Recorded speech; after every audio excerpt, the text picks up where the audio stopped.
Baik teman-teman, Assalamualaikum warahmatullahi wabarakatuh. Nah, baik sebelumnya perkenalkan dulu, nama saya Fitri Alfa. Di sini saya akan memberikan sedikit tutorial tentang pemodelan struktur protein menggunakan metode homologi modeling. Nah, sebelum kita lanjut ke tahapan pemodelannya, apakah teman-teman sudah tahu apa sih protein sendiri? Kan kita sering nih mendengar istilah protein. Dalam keseharian kita seringkali mendengar istilah protein. Nah, jadi apa itu protein?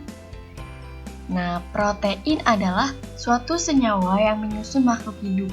Jadi kita ini, makhluk-makhluk hidup yang ada di muka bumi ini itu semuanya tersusun dari protein. Jadi protein itu salah satu penyusun dari makhluk hidup. Nah, protein ini itu memiliki peran penting bagi makhluk hidup. Kenapa? Karena fungsi sel yang dimiliki oleh makhluk hidup itu ditentukan oleh proses sintesis protein. Nah, dari sintesis protein ini selanjutnya akan menghasilkan asam amino, di mana asam amino ini akan melipat dan membentuk struktur dari protein. Nah, untuk struktur protein ini dia yang akan menjadi salah satu penentu dari fungsi suatu sel. Jadi jadi beda struktur juga akan beda fungsi gitu. Ya, jadi seperti itu. Nah, selanjutnya kita ini. Jadi protein itu dia tuh juga memiliki beberapa struktur, teman-teman. Untuk yang pertama, dia adalah strukturnya tuh primer, struktur primer. Jadi struktur primer itu dia tuh masih terdiri dari rantai-rantai asam amino. Jadi di sini tuh asam amino yang membentuk rantai. Nah, kemudian dari struktur ini dia akan berkembang menjadi struktur sekunder. Di mana struktur sekunder ini dia ada dua macam nih. Ada yang bentuknya seperti ini dan ada yang seperti ini, alpha helix. Nah, di sini dia sudah ada ikatan hidrogennya.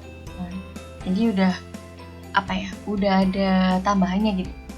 Kemudian untuk struktur selanjutnya dia adalah struktur tersier. Jadi struktur tersier ini dia tuh bentuknya udah 3 dimensi. Karena di sini sudah terdapat interaksi antar rantai-rantai yang tadi. Kemudian lanjut untuk yang struktur kuaterner. Nah, di sini tuh dia sudah berisi banyak sekali rantai asam amino yang otomatis di sini juga sudah terjadi banyak sekali interaksi, teman-teman. Baik. Nah, yang akan kita lakukan setelah ini adalah prediksi struktur protein.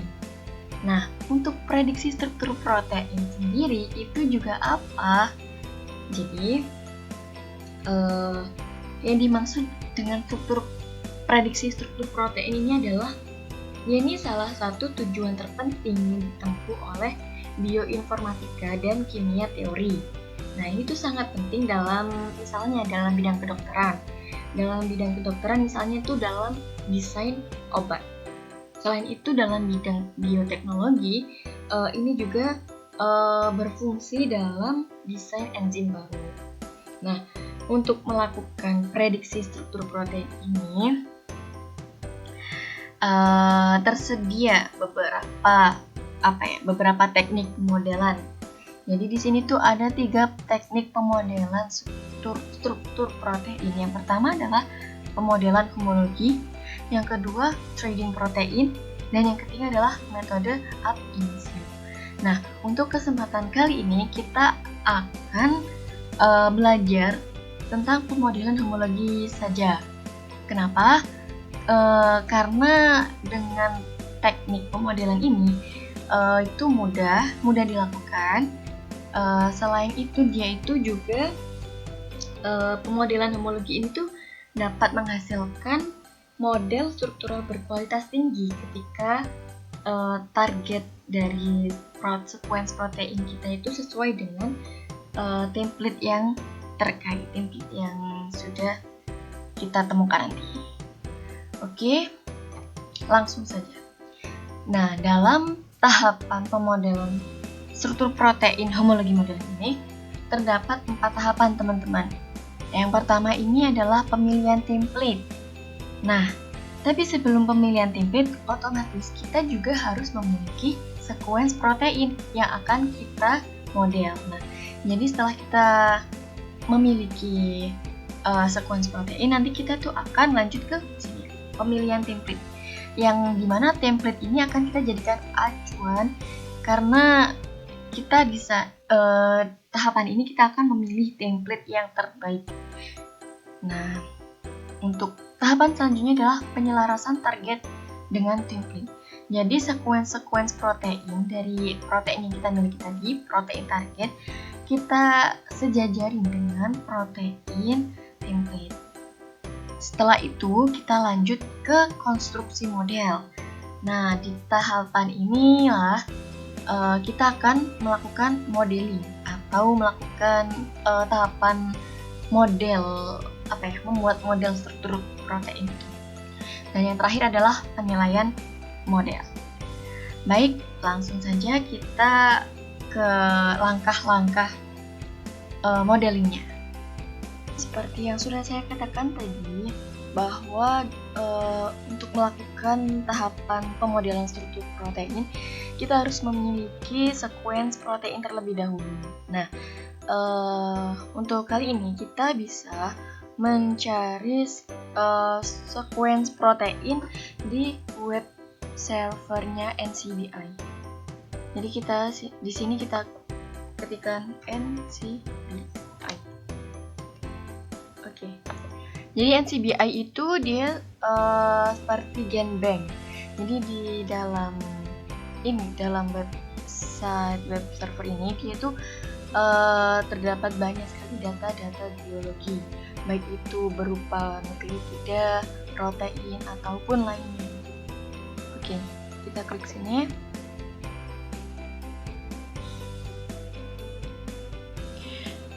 Ini tampilan dari server NCBI. Karena kita tujuannya adalah mencari sequence protein, jadi pada bagian ini langsung kita isi protein. Oke. Dan pada kolom search ini kita masukkan nama dari protein yang akan kita inginkan. Nah, misalnya nih, karena ini sedang hangat-hangatnya, sedang boomingnya virus COVID-19. Jadi kita coba di sini, kita ketikkan COVID-19, kemudian kita search.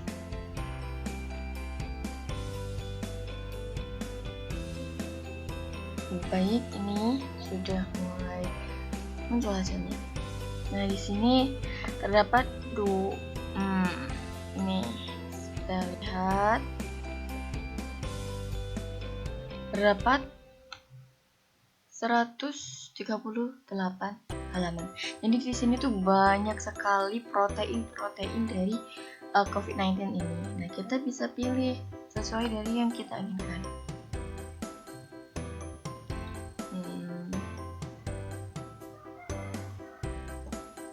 Kita coba di sini. Nah, di sini ada tulisan 306 AA proteinnya. Ini maksudnya apa? Jadi protein ini memiliki panjang sebanyak 306 asam amino. Langsung kita klik saja.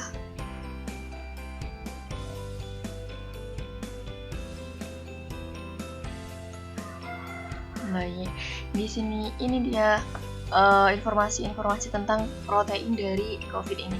Nah, di sini ada PDB 6W63_A. Nah, jadi ini tuh apa sih? Ini itu dia tuh kode dari protein ini. Misalkan kita ingin mengecek protein dari protein ini di web servernya PDB. Jadi kalau kita nanti ingin ngecek protein ini di PDB, kita gunakan kita gunakan kode 6W63_A. Terus yang di bawah ini adalah informasi yang tadi dia panjang sequence-nya, Terus linear ini adalah bentuk dari proteinnya, bentuknya linear. Untuk yang ini adalah tanggal terakhir kali diupdate, dimana dia terakhir kali diupdate tanggal 26 Maret 2020. Masih baru banget, masih kemarin. Kemudian untuk yang bawah-bawah ini ada source, dimana ini kita bisa tahu nih protein ini diambil dari organisme apa. Nah, di sini informasinya adalah dari organisme SARS-CoV-2. Dan di sini ada judul jurnal dari protein terkait. Misalkan kita pengen tahu informasi yang lebih detail, kita bisa lihat jurnal tersebut. Ke bawah-bawah, nah ini adalah sequence dari proteinnya. Oke. Kemudian sebelum kita lanjut, saya akan membuka web server baru nih. Ini web server dari Swiss Model. Nah, ini web server apa sih? Jadi kalau Swiss Model ini dia itu salah satu web server yang digunakan untuk melakukan pemodelan protein secara free, secara gratis, online yang secara gratis. Jadi kita nggak perlu bayar, kita bisa melakukan pemodelan di web server ini. Oke, kita klik yang ini. Nah, tampilannya seperti ini. Teman-teman bisa langsung tekan start modeling. Nah, apa tujuan saya membuka web server ini terlebih dahulu? Nah, di sini saya ingin menunjukkan bahwa ketika kita nanti meletakkan sequence dari protein target, di sini kita tuh harus tahu bahwa sequence targetnya itu harus dalam posisi formatnya itu dalam pasta atau krustal ataupun UniProt. Nah, karena yang di NCBI tadi tersedia pasta, jadi kita pilih yang pasta. Nah, sebelumnya di sini juga tersedia kolom seperti analyze sequence, transplus, dan ini sebagainya. Nah, ini gunanya apa? Misalnya kita ingin mengetahui kualitas dari sequence protein ini, kita bisa pakai yang biasanya. Tapi kita langsung saja ke ini. Kita langsung ke sequence proteinnya. Langsung aja kita copy. Dan kita letakkan dalam kolom ini, pada kotak ini. Paste. Oke. Nah, di sini juga tersedia project title. Jadi kita bisa meletakkan judul dari project kita nih. Jadi bisa lebih memudahkan kita dalam memiliki datanya. Oke, karena kita sekarang sedang melakukan homology modeling, jadi saya kasih nama saja homology modeling. Oke. Kemudian ada email juga. Kalau email ini opsional teman-teman, bisa disertakan juga boleh, tidak juga tidak apa-apa. Nah, untuk yang di bawah ini tersedia dua pilihan nih, ada search for templates sama build model. Nah, bedanya apa antara kedua ini? Kalau yang search for template, di sini kita posisinya belum tahu template mana yang akan kita jadikan acuan, template mana yang akan kita jadikan cetakan untuk membuat model dari seluruh protein kita. Nah, sedangkan yang build model ini posisinya kita sudah tahu template yang akan kita jadikan acuan. Nah, karena kita belum tahu nih ya teman-teman, jadi kita pilih yang search for template saja.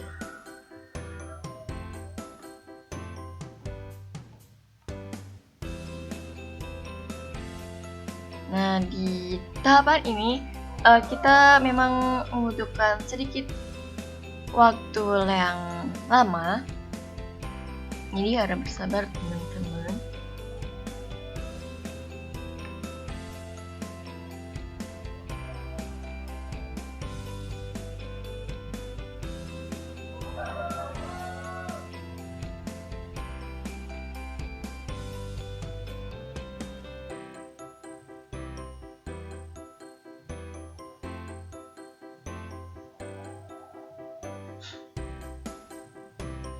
Ya, ini dia hasilnya sudah keluar. Nah, jadi di sini kita bisa lihat nih ada template 8. Jadi di sini template yang tersedia itu udah ada 8 template. Ini dia di bawah ini template-nya. Nah, ini adalah informasi detailnya. Di sini untuk template yang pertama dia coverage. Di sini coveragenya full semuanya. Untuk template yang pertama dia memiliki nilai GMQI sama SQI-nya tuh mendekati 1. Jadi rentan nilai dari ini adalah 0 sampai 1. Nah, karena ini mendekati 1 maka otomatis ini memiliki nilai yang baik, kualitasnya baik. Begitu juga dengan identity ini. Identity ini dia juga 100, berarti baik. Untuk metodenya dia menggunakan metode X-ray. Kemudian oligostate-nya ada homodimer. Terus ada juga nih monomer. Terus ligan. Untuk ligannya ini di sini jadi untuk ligan sendiri dia itu apa ya? Molekul netral yang bertindak sebagai donor pasangan elektron. Jadi di sini ada glisin, terus ada ini. Nah, ini untuk detailnya. Oke, di sini nanti bisa dipilih sendiri sama teman-teman ya. Untuk ke bawah. Oke.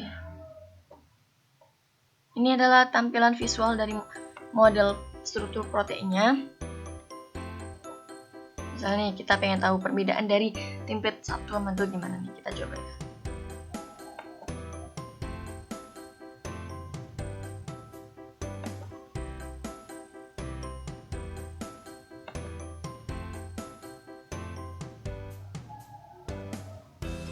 Seperti ini, kurang lebih sama sih ya. Oke, kurang lebih sama.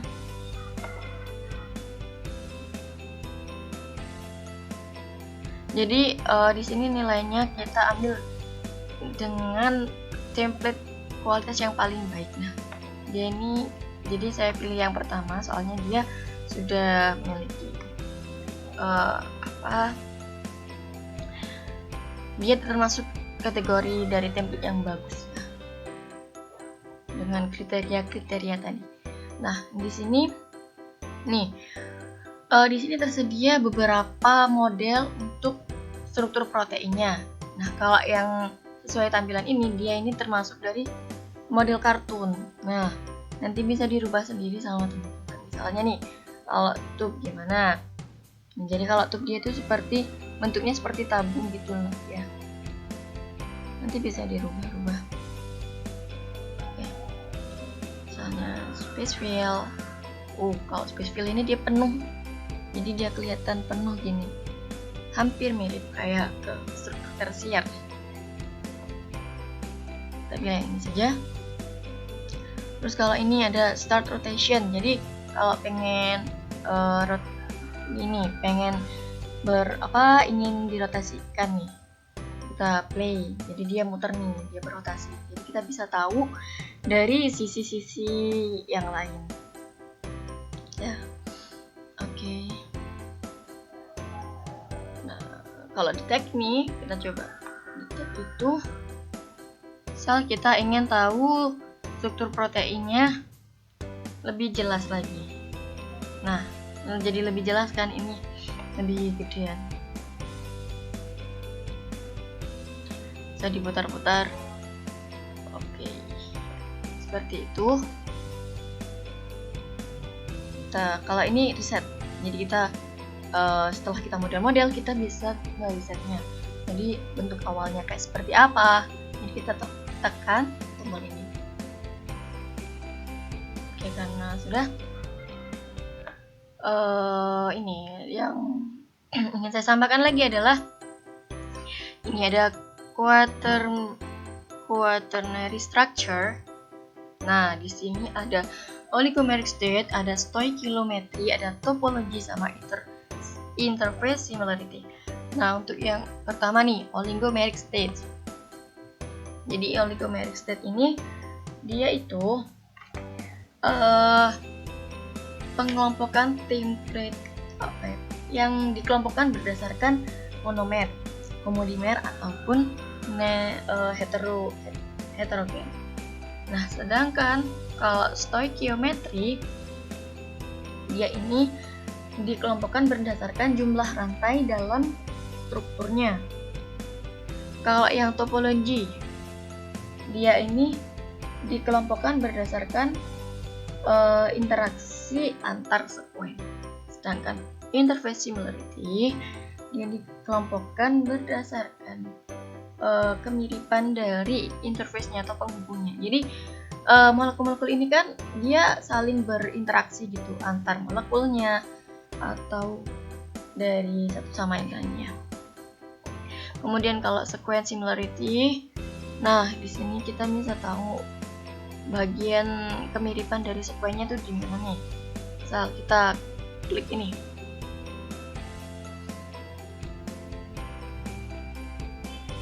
Seperti ini, jadi kemiripannya seperti ini kan.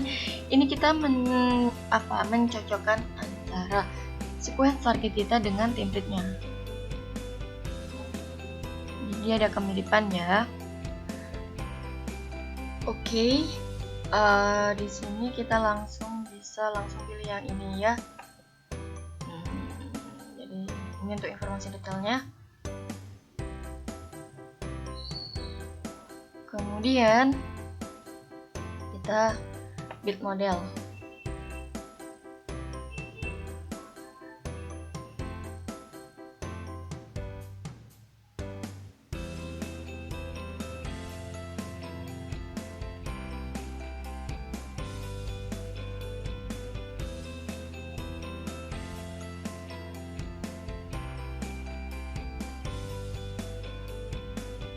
Oke, sudah muncul nih hasil modelnya. Nah, di sini ini adalah tampilan visualnya. Kemudian ini oligostate-nya dia homodimer. Nah, untuk liganya di sini kita bisa tahu untuk tampilan lengkapnya. Jadi dia terdiri dari glisin. Glisinnya ini dia untuk detailnya dia tersusun atas atom oksigen, atom OH, atom RH2. Nah, misalnya kita pengen tahu nih, coba kita cek di sini. Dia langsung terhubung dengan RCSB PDB. Nah, seperti ini. Dengan informasi lengkapnya dia seperti ini. Dia tersusun dari senyawa kimianya ini, rumus senyawa kimianya ini. Nah, bentukannya seperti ini. Nanti kita bisa cek ya yang seperti ini di modelnya tadi. Oke, kita kembali lagi. Nah, kemudian yang ini. Kalau yang ini dia tersusun dari beberapa atom, dari beberapa senyawa. Kita coba klik di sini. Nah, seperti ini. Jadi dia ada banyak sekali rantai ikatan, ada ikatan rangkap. Di sini juga ada seperti ini. Kita coba lihat. Nah, saya terlihat lebih jelas. Kalau yang segitiga ini dia itu kalau semuanya bentuk 3 dimensinya dia yang mendekati ke arah kita. Seperti itu. Ini bentuknya. Oke, ini senyawanya. Dia tipenya non-polimer.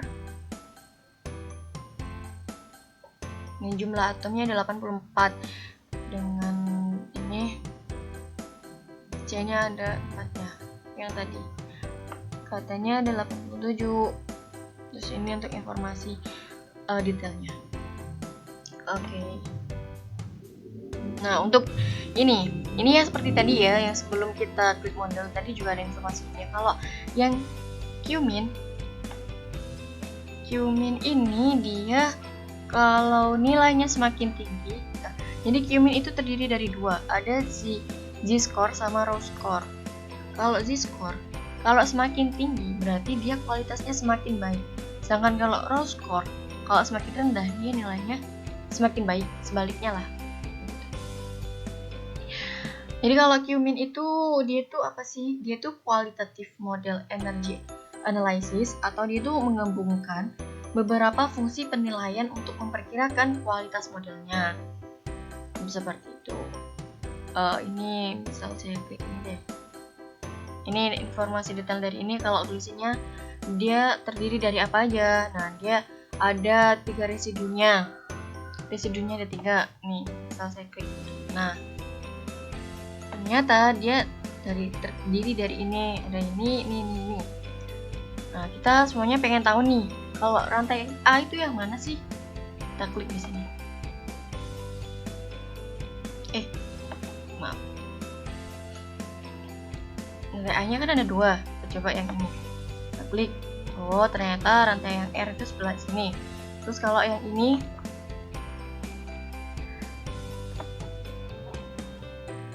ternyata ini pada bagian yang ini. Nah, kalau yang di rantai B itu yang di seberangnya ini. Nah, kemudian di sini ada satu PLIP interaction. Jadi ini adalah ada interaksinya. Coba kita cek. Nah, ternyata dia tuh ada interaksi di sini.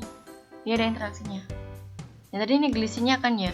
Glisinnya tadi yang ini kan bentukannya seperti ini. Terus ada 3 residu. Residunya ada 3 tadi. Pada bagian ini sama ini. Ya. Terus dia ada interaksi antar ikatannya, jadi ada interaksi di sini sama di sini. Lanjut, kalau yang ini yang tadi, ini yang ini. Kita coba klik ya.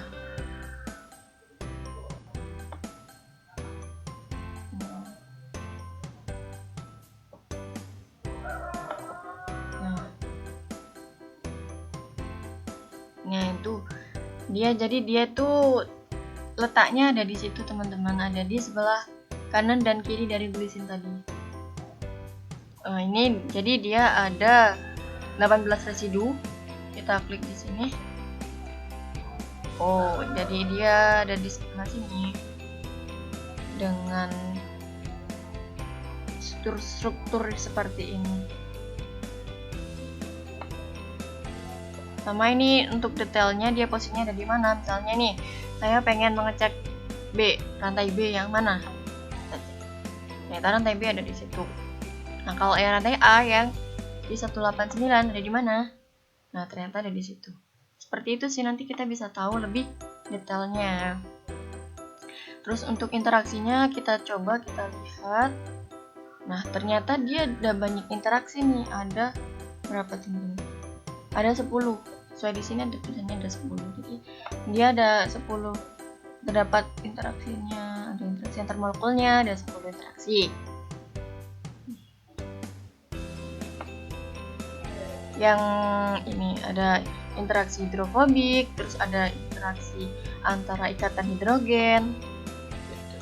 Untuk yang satunya kita lihat yang jadi dia ada di sebelah kirinya. Sama saja teman-teman, seperti yang tadi. Oke. Terus lanjut untuk yang global quality estimates. Jadi di sini ada tampilan kalau nilai ini untuk garis yang hitam tengah, jika dia semakin ke arah biru itu menunjukkan bahwa kualitas ini tuh semakin sesuai. Template ini dia tuh sesuai. Nah, kalau dia semakin ke arah merah, dia menunjukkan kalau template ini tuh kurang sesuai. Nah, tujuannya tadi kita menggunakan pemodelan struktur protein ini tadi kan salah satunya untuk yang misalnya di bidang kedokteran untuk pembuatan obat, kalau di bidang bioteknologi untuk pembuatan enzim baru. Nah, tujuannya apa? Kita mengetahui dia tuh sesuai, dia template-nya cocok atau terbaik apa enggak. Jadi kalau misalnya template-nya kurang bagus nih, berarti kita bisa tahu kalau template ini itu dia tuh kurang cocok atau dia tuh susah untuk dibuat model dan sulit untuk kita meletakkan sebuah elektron-elektron. Jadi Misalnya kita mau mendesain itu sulit. Itu. Terus yang ini ada local quality estimate. Di sini ada nilai residunya. Kalau diperbesar seperti ini.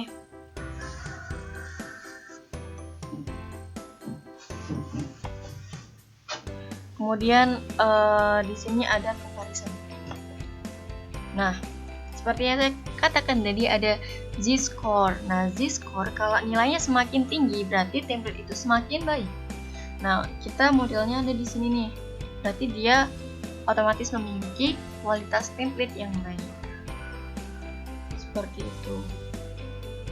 Terus di sini ini ada model-model dari tampilan struktur proteinnya, bisa dicoba-coba. Kalau tube jadi dia bentuknya seperti tabung. Kemudian ini kalau kita pengen lihat 3 dimensinya, kalau ini rotasinya. Nah, misal kita pengen lihat dari beberapa sisi, kita bisa klik tombol play. Jadi ini akan berputar, akan berotasi, jadi kita bisa tahu. Nah, baik, ini tadi adalah model dari struktur protein yang sudah kita buat dengan template pilihan. Untuk menyimpannya kita bisa menggunakan ini, kita simpan projectnya, kita simpan.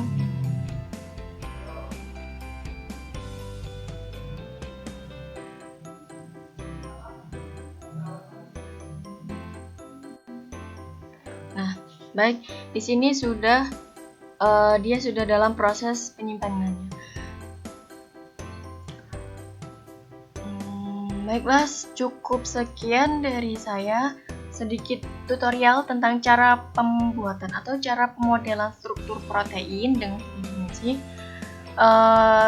Semoga bermanfaat. Nanti teman-teman bisa menyertakan komentar, kritikan, atau saran yang membangun ya. Karena di sini saya juga masih belajar, jadi kurang lebihnya saya juga mohon maaf. Baiklah. Terima kasih. Assalamualaikum warahmatullahi wabarakatuh.